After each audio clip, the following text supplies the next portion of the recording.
I know a secret. Actually, this episode is full of them.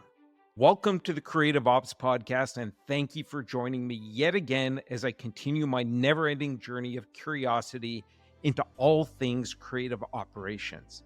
In this episode, I'm joined by Bethany Thornton, the former head of creative operations at Atlassian, and she generously shares her smart and simple secrets to being a people-centric creative ops leader.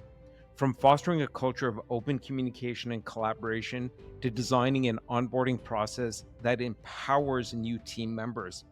Bethany's insights demonstrate how putting people first can help your creative organization thrive even through periods of rapid growth.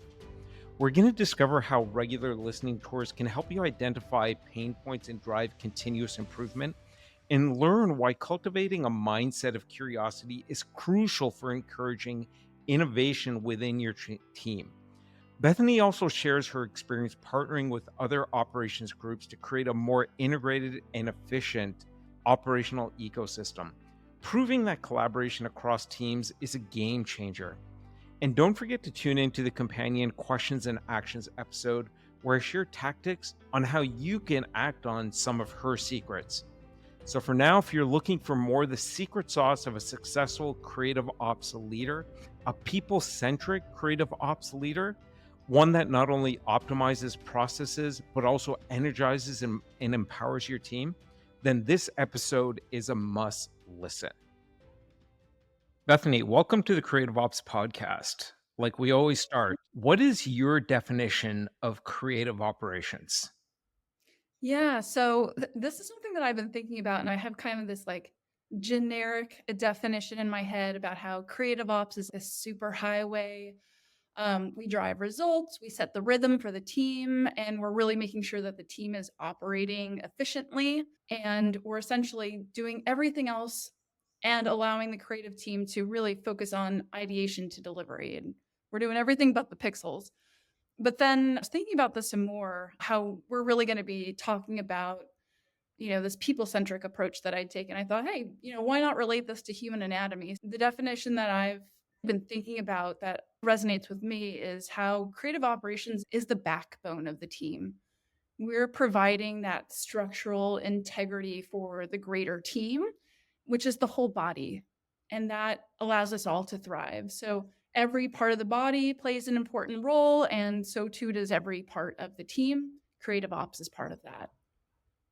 I love that definition and that you're relating it to anatomy because I could totally see the backbone there. And I've heard others on the podcast that have talked about connective tissue or the hub that connects all the spokes.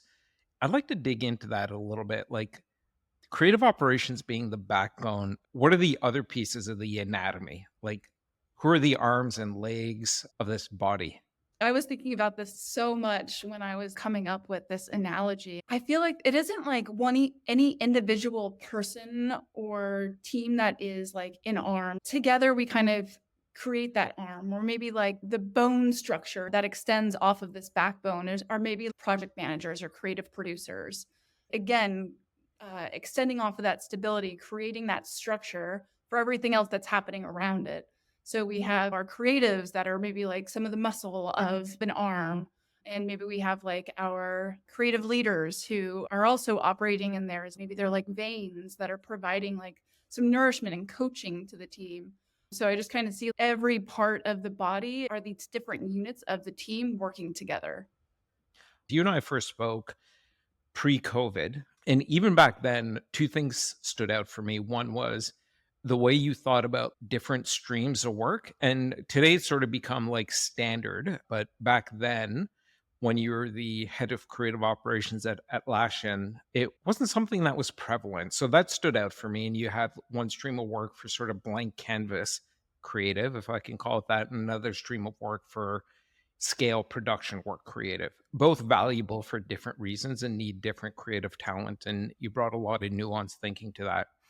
And the second thing that stood out for me is a lot of our conversation from years ago was really rooted in, humanity, in a people first approach. You can't project management your way out of problems and to delivering great work. You've got to communicate and almost human your way to doing great work. And you've been on a year-long sabbatical from creative operations. You went through this incredible growth spurt during your time there.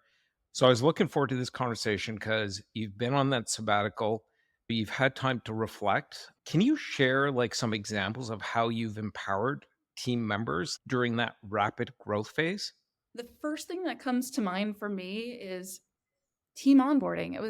That was like the biggest thing for me, was making sure that we had a solid foundation for people coming in. And that really empowered not just those individuals coming in, but the whole team, because people were able to operate that much faster as this cohesive unit because everybody knew where to go for things, how we worked.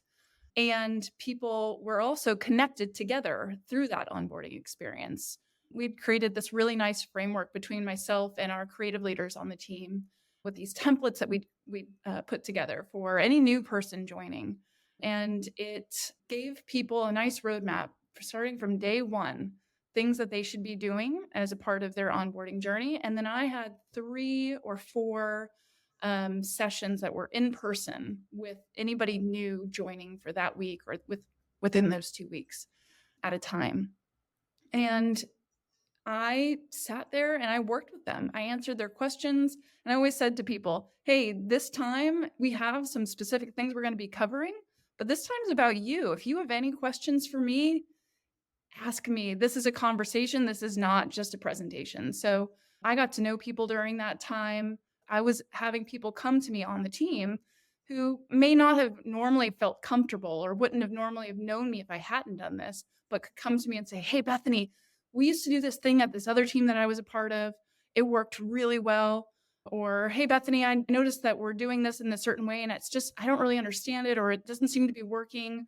And I had that open door with people. And so that really helped us grow as a unit really, really well.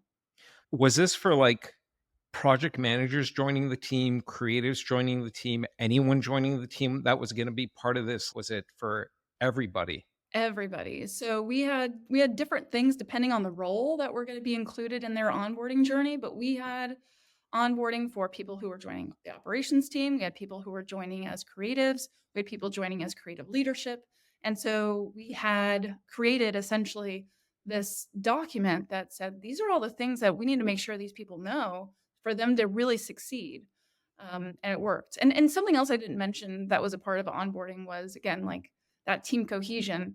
We'd make sure that we had some time set up for the team to meet them, and people would just talk. It was just like this great 15, 30-minute time for people just to like shoot the shit, so to speak, just get to know Right. each other, talk about just silly stuff. And it broke down walls.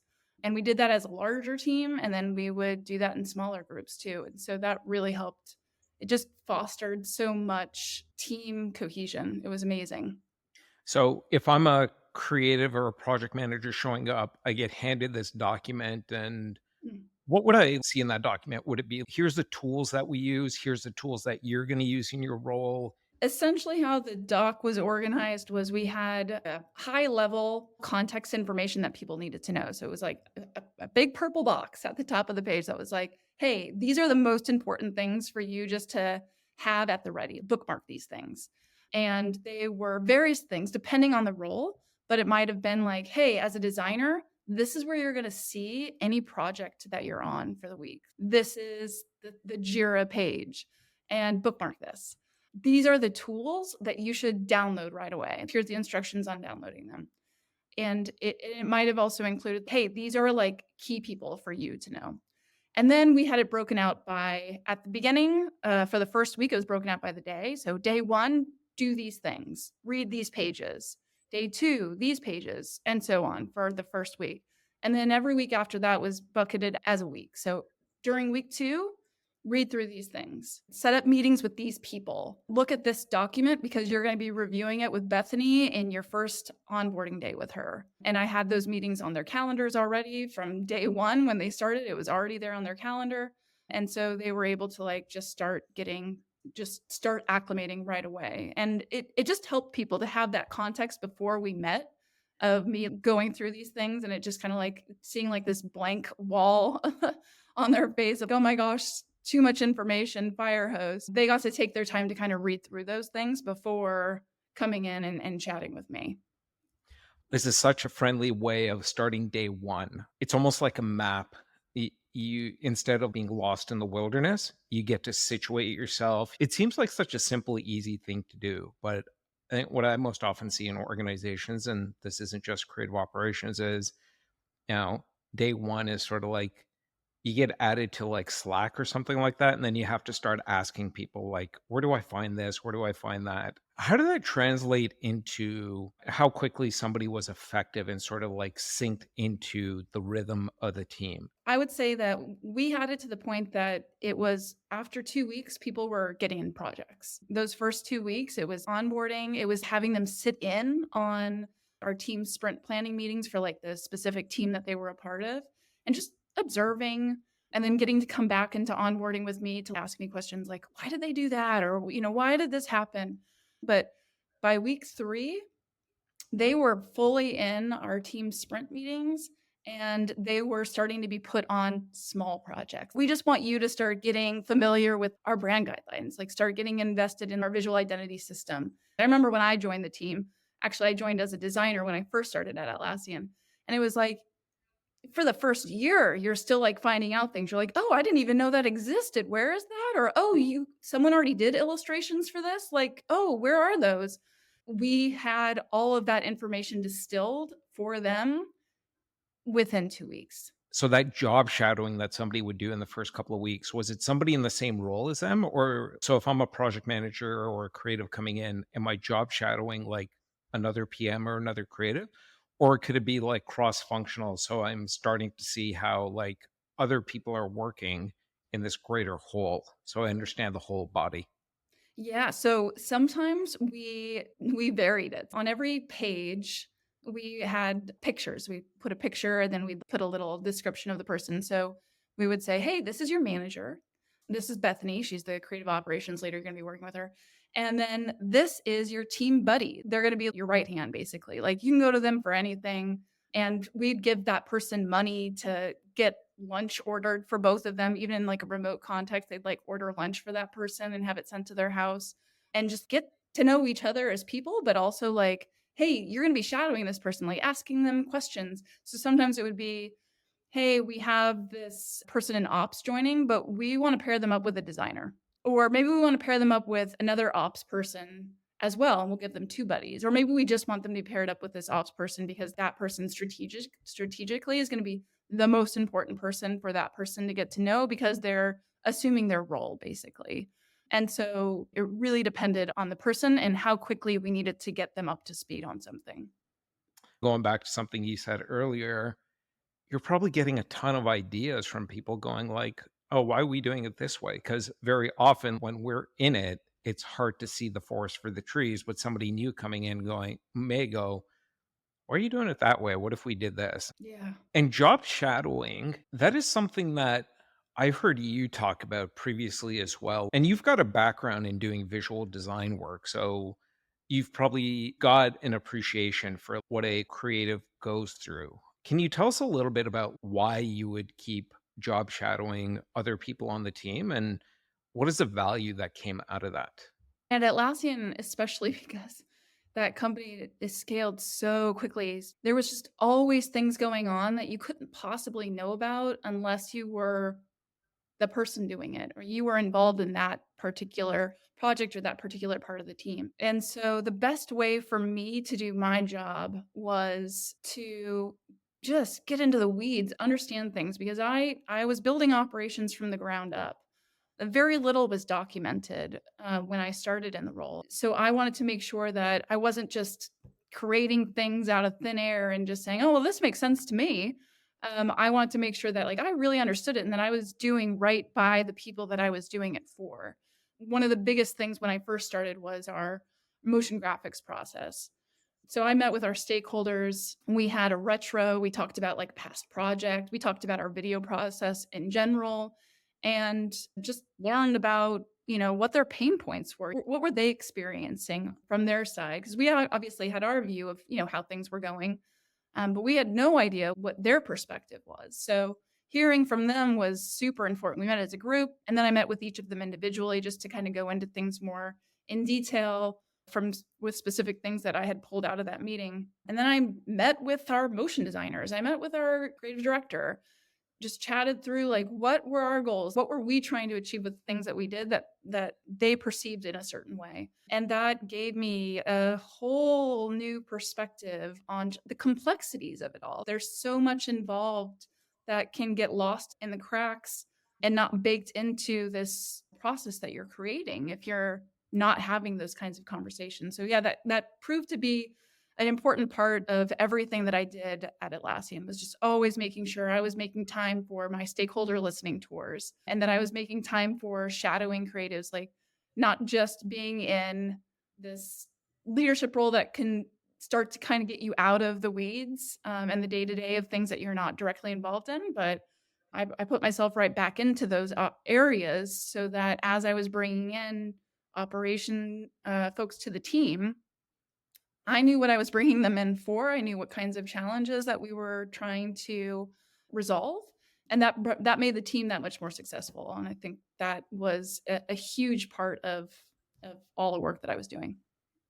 What are like some of the things that do get lost in the cracks? For example, when I was working on overhauling our entire intake process, one of the things that I was noticing when people were coming to us with projects is they were coming to us with ideas. They were just kind of throwing things out there like, we think this might be a really cool thing that we were wanting to work on. But when it was coming to us, it was almost being perceived as, this is what we're going to be doing. This is the project. But what it really was, hey, we have this idea. We want to talk to you guys about it. And so I made sure when we were coming up with our intake process that we were allowing for that pre-conversation to happen. So our intake process started with, hey, is this a net new project? Is this a revision to something we've worked on with you before? Or is this just an idea that you want to chat about? And so they entered into our portal with those three options. And from there, it went into a form for them to fill in with as little information as was needed for us to get the conversation going. We didn't really want to create this barrier to entry, but we also want to make sure that we had the information that we needed in order for it to be a productive conversation. So that is an example of something that could have fallen through the cracks of intake process. Good at. I think where many often get tripped up is not the like end all and be all. And you can't just simply point to the process as, well, we've already got like the steps in place. You have to constantly re-examine it and treat it like a living, breathing thing. And if you've just got your generic intake process, then a lot of those opportunities are falling through the crack, and it's just creating frustration with people. Absolutely. And I think one of the biggest things is that both sides want is a partnership, a collaboration. And if it's just seen as, hey, just drop in this project and we'll work on it, that's kind of defeating the purpose of what we both want, which is, hey, how can we make this thing better? Let's talk about this thing. And we'd even do that with, hey, okay, this is the project that we're going to be working on. We've mapped it out. We're a PMM, a product marketing manager. We've done all of the due diligence on this thing, and we know that this is our goal, and this is what we need to do to achieve that goal. We'd still have those conversations. Like, how do we want to approach this creatively? Especially for those tier 1, tier 2 projects that are going to have some more creative concepting and thought behind them.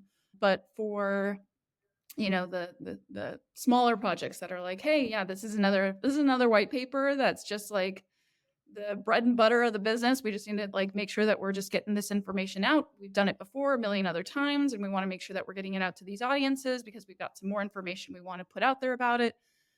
Those things would flow through in a different way. And we wouldn't need to have these bigger conversations, but we always want to make sure that we're a partnership, and that even in that intake portal, like, hey, let's talk. That's making it that much more clear. I do think that creative operations is like bifurcating into two meta streams. Like one is a scale one, which is more about, I need to do something. We've done this before. Just give me the template or let me do it myself in a tool like Canva or something like that. And then two is more that storytelling where we're taking a new product to market, we've got new positioning, there's a new audience we're going after. It's just a blank canvas. And you need different types of creatives for each one of those streams. Like it's not that one is better than the other or more talented than the other. It's just different skill sets Exactly. Different needs.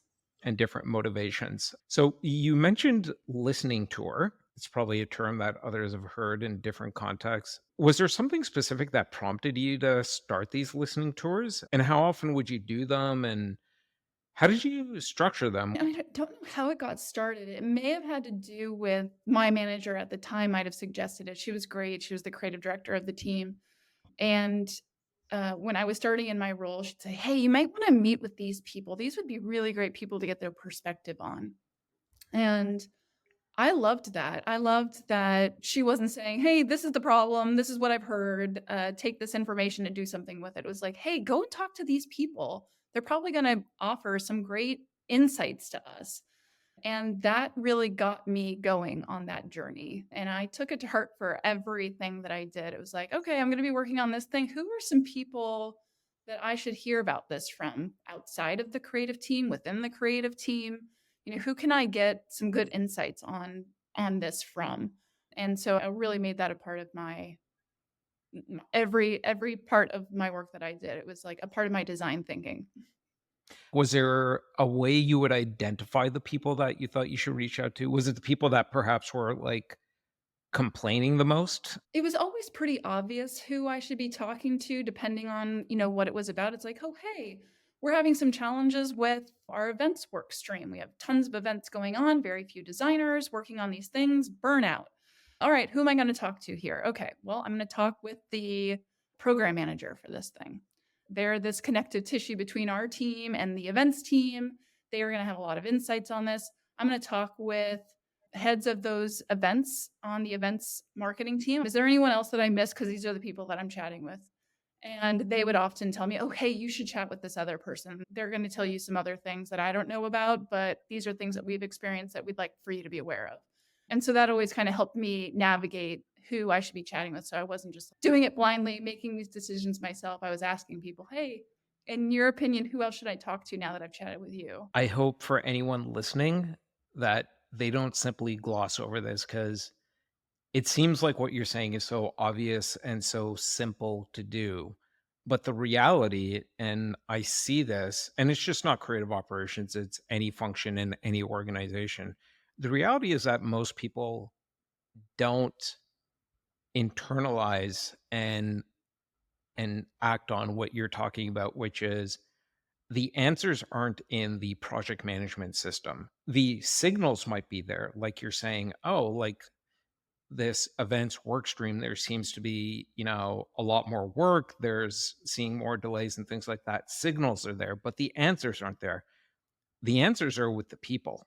And to get to the answers, you need to go and talk to everyone involved in that. Ultimately, a real creative operations leader that operates at, the 100,000-foot level versus at the 1,000-foot level, they are finding signals and details in the weeds of the project management system, the current process, things like that. But they're elevating themselves then to go and talk to people. And that's where you're going to find the answers and the path forward and getting people to buy into that.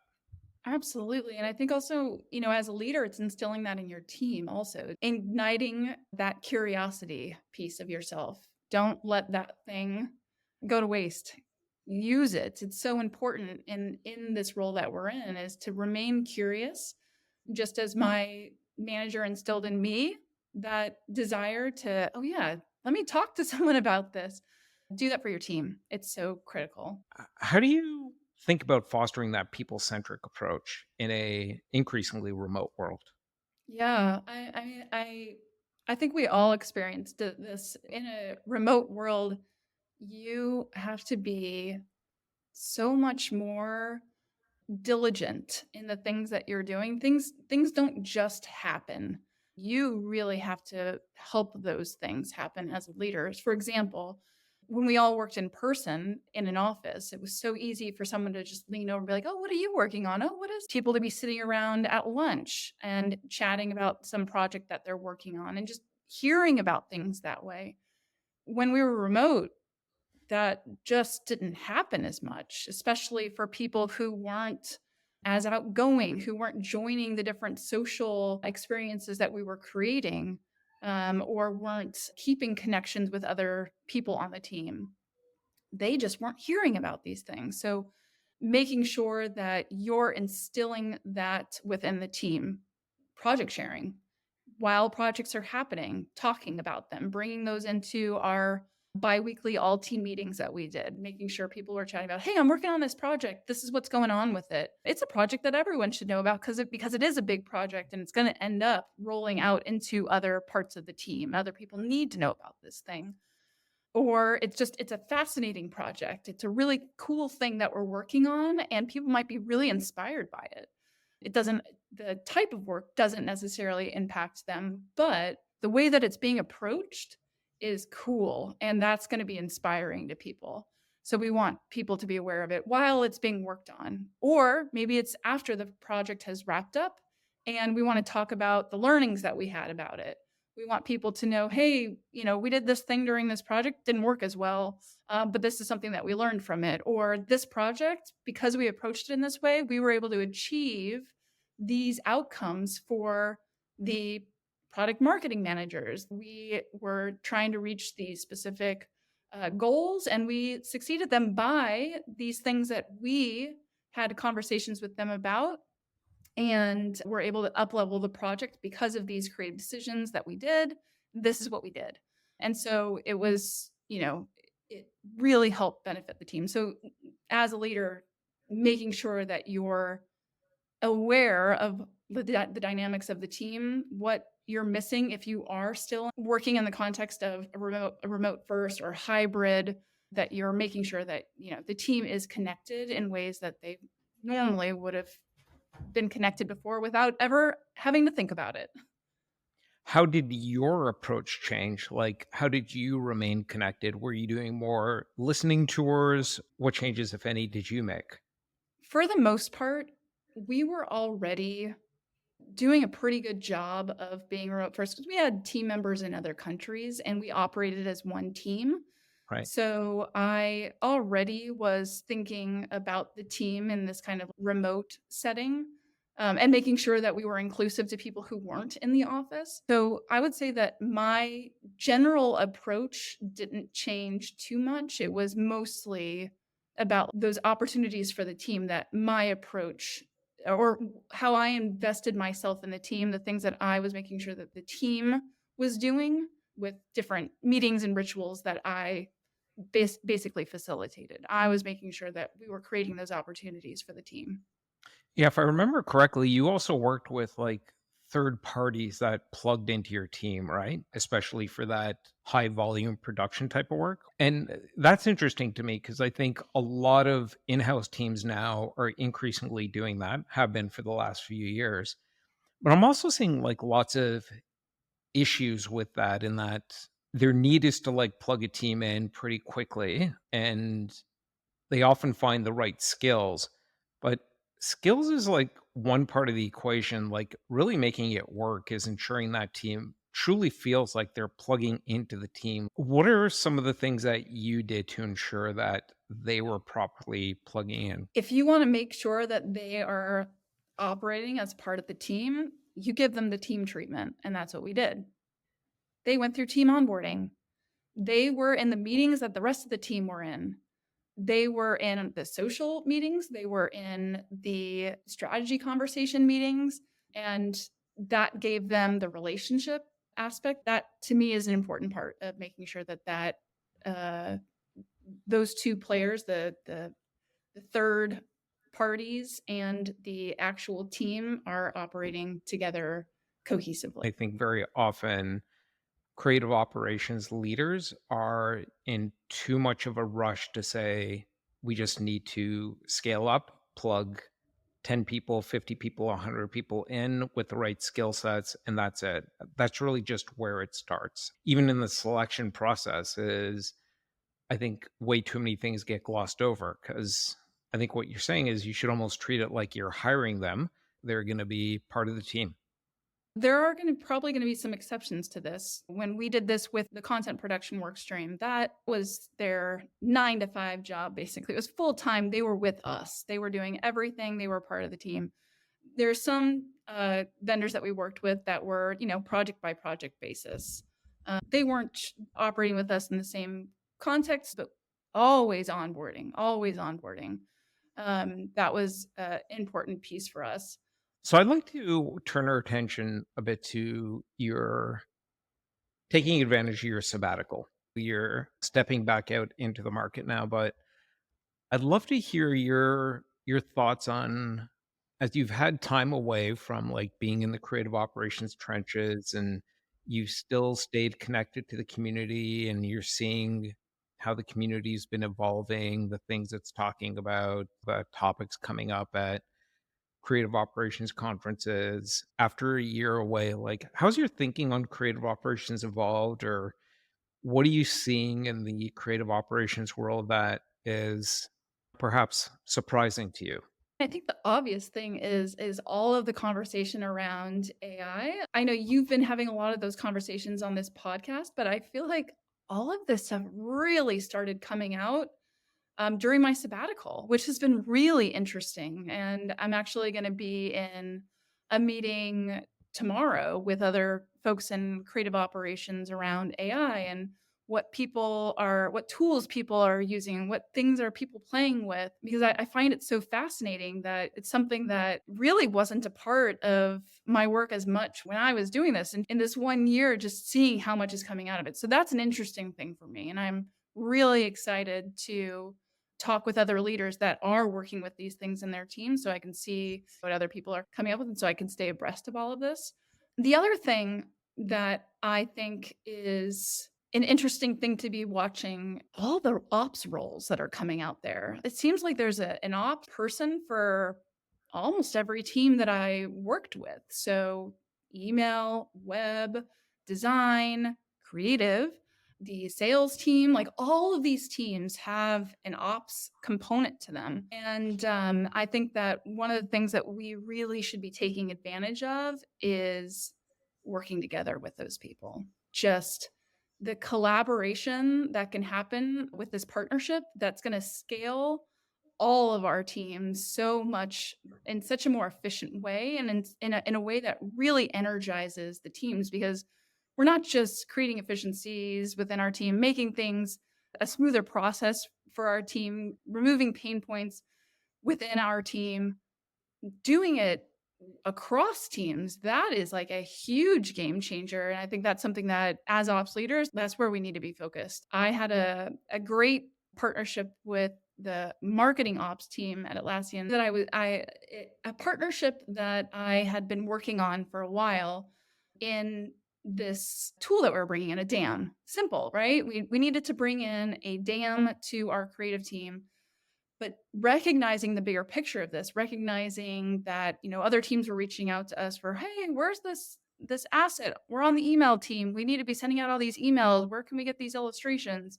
Creating this central repository across the organization, especially within marketing, how huge that would be for the organization. So meeting with them regularly to be talking about the work that we were doing, the interest that we were getting from other teams, wanting to be in on this DAM. It was really exciting to see what we were able to do just by having these conversations. I'm very pleased that more creative operations folks are talking about this. In my experience, I'm not seeing a lot of doing yet, but it's not surprising, still very early days. I do think it echoes or reinforces the need for maybe an AI listening tour. Like what I'm seeing right now in a lot of organizations is that the individual PMs and creatives and folks in other roles are there's this interesting mix of fascination and fear. I think Mhm. mostly fear of is AI going to take my job away? And I think creative operations leaders would serve themselves and their organizations and people well to do an AI listening tour. What are people fascinated by? What are they fearful of? And really start to embrace a culture of open and transparent experimentation because it's here and roles are going to evolve. Even a project management role AI agents are coming that are going to be able to like do a lot of the things that a project manager might do today in terms of tracking down information, putting it into a report, even writing the report.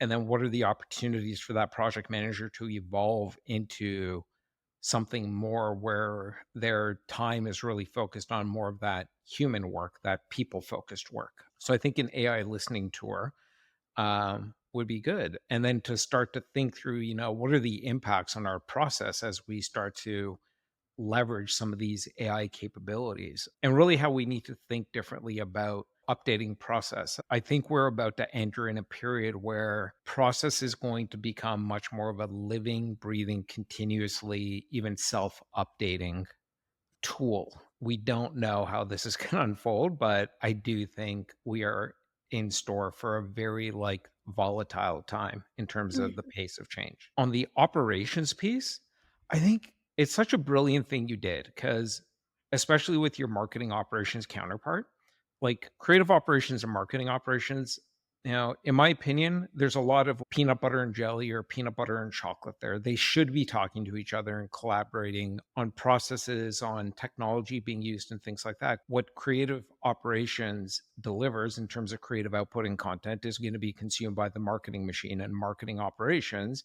is the execution arm of campaigns and things like that. And I think there's so many opportunities to build more like organizational, like cohesion and collaboration and efficiency by different operations leaders working together. One thing that I felt inspired by in all of this was I actually have this little illustrated graphic that I kept on my desktop that said, "Work as if you live in the early days of a better nation." And that quote gave me so much energy in everything that I did because it was like, we're creating everything from scratch here, that nothing exists. What a daunting task as the company continues to grow and grow and grow. But if you approach it with excitement of, hey, we're all working together to create this better nation, like how exciting is that? And I think that in operations, that's what we have the opportunity to do is we're making things better. We're creating this nation, and it's not something to be taken lightly because what we're doing impacts so many people. But I think that it's also something that we can be energized by because what an opportunity we have in operations to get to do this. And the more that we're working together as a community to do this, the better off we're going to be. It's such a huge opportunity to define a people centric way of working and really having our cake and eating it too. People enjoy working within the process, and they're also achieving scale, speed, and cost efficiency. It's almost like a byproduct of this is an awesome place to work because I like the way that we're working. Exactly. And that's really what it was all about for me was, how can we make this is a place we spend so much of our hours of our day. How can we make this into something that people are energized by? I don't want to create a system that people are like, "Oh my gosh, oh, what a nightmare that we have to trudge through all these processes and whatnot, and like how disconnected we all are across our teams. What if we thought about it differently?" Yeah. Well, disconnected is bringing back to my mind the idea of this body that is working in unison. And you could have your creative operations body, where creative operations is the backbone connecting creative, project management, brand, so on and so forth. And then by working with the other operations groups, it's the even larger body that is being like created and working in unison. We've learned a lot from you today. And the way we wrap up every episode is we ask you, who would you like to hear from and learn from on a future episode of the Creative Ops podcast?